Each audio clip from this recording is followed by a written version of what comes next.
So this story is about George and Doris. They owned the property that the RV shop, my parents' RV shop, was on. They were kind of like my pseudo grandparents. But when I was a kid, I don't think they liked me too much. George never liked anybody. And Doris, I don't think she either never had that motherly gift for me, or it's just that I wasn't useful until I got older. Not sure what it was. I would say they're partially responsible for building up West Boulder, pretty much 30th Street.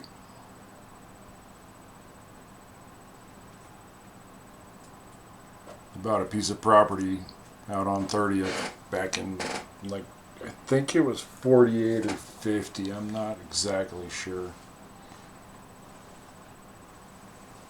And they built a little shop to work on mobile homes, of all things.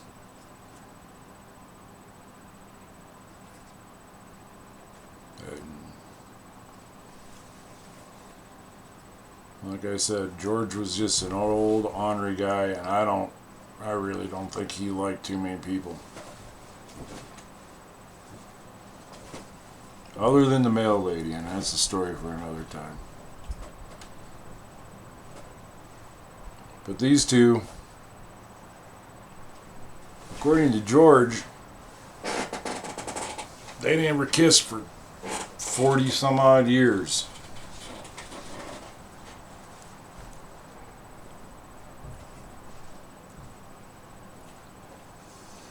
Never saw him hug.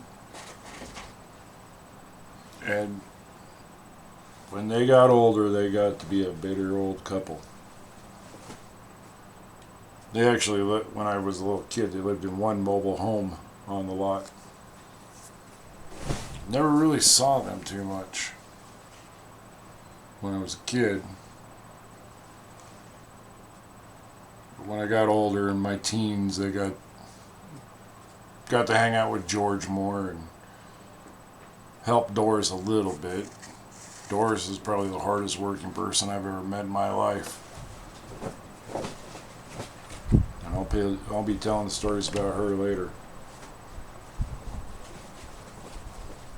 But for years,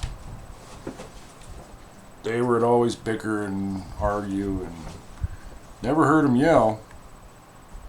But it got so bad that George moved out and moved into they had two mobile homes. One in the back, which was the bigger one, and one in the front, which was the smaller one. And George called me up and he said, "I need help moving," and I didn't know what that meant. And it meant carrying a suitcase pretty much to the front trailer.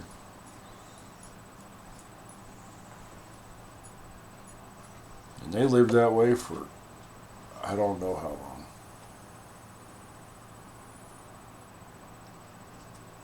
10, 15 years maybe.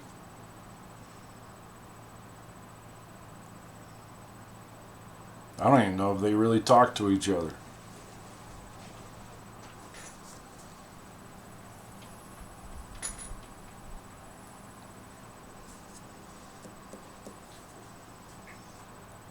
George told me that he never didn't even get a hug from Doris for years.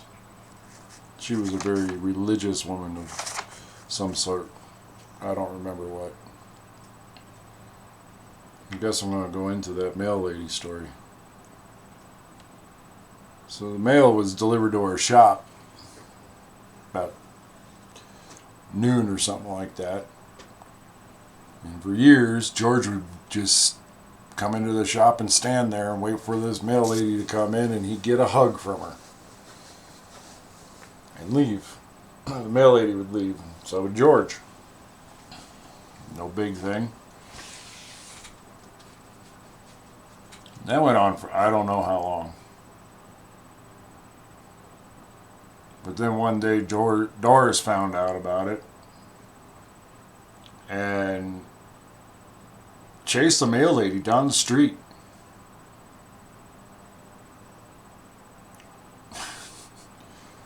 And tried to get her fired, of all things, for giving George a hug. That tore George up pretty bad. Mail lady was a nice lady. Nothing too special.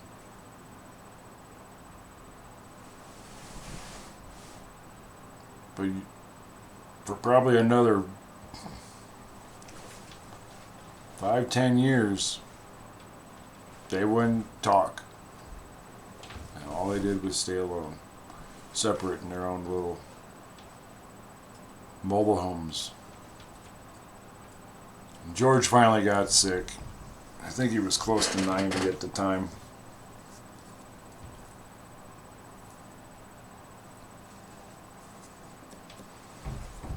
And he went and moved in with his daughter.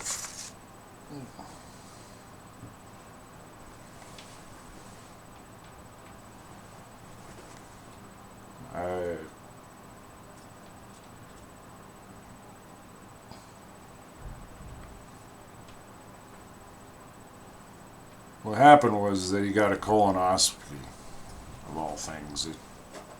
Way too old. Some doctor wanted to perform it, and it was ridiculous. He asked me if he should do it, and I didn't even know what it meant at the time. And I said, well, the doctor actually recommends it. You might think about it. And so he went through it. And then one day, the phone rang at the shop. He asked for me. He said, you need to come over to my trailer. And so I walked over there and knocked on the door, and he said, come in. And when I came in, I hear a shotgun. What's the word? This is where my brain gets me. Cycles through to pump action. And I go. Funny thing is, I knew George didn't have any shells. I'm like, George, what are you doing? Because I'm going to shoot you. You're the one that actually recommended I go get that doctor, or let that doctor do what he wanted to do to me. He goes, you know what they did to me? I said, no, George, I don't really know what they did to you. And he goes, they turned me into a human kaleidoscope. Put something up my butt and you're going to pay.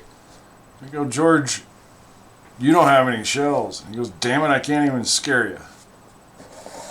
I go, well, I'm sorry. I didn't know what they were going to do to you. I didn't know what the procedure was, all this other stuff. And he got sick. Pretty quick, pretty bad.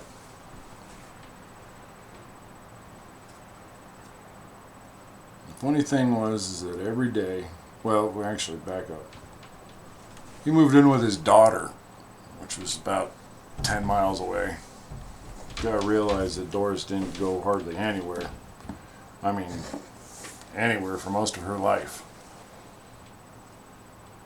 But every day when George was sick over at his daughter's house, she would drive over to her to see him and take care of him. And I went and saw him quite a few times, and Doris was protective. I wouldn't say she was overly loving, but she was loving in her way. And from what I understand, they spent almost 60 plus years together. George finally passed away, and Doris got lonely. And we would talk a lot about George. In her way, she loved him.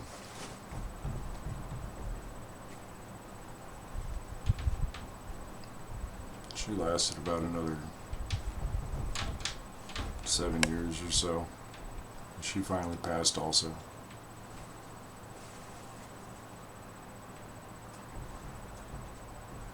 I'll be telling more stories about those two characters.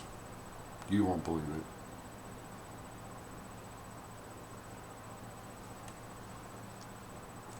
Two people that couldn't express themselves to most everybody else, even to each other. Stayed together for 60 some plus years.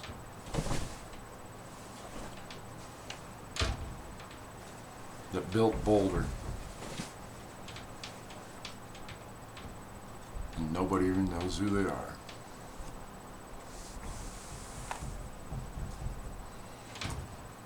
Go find yourself. Have an adventure.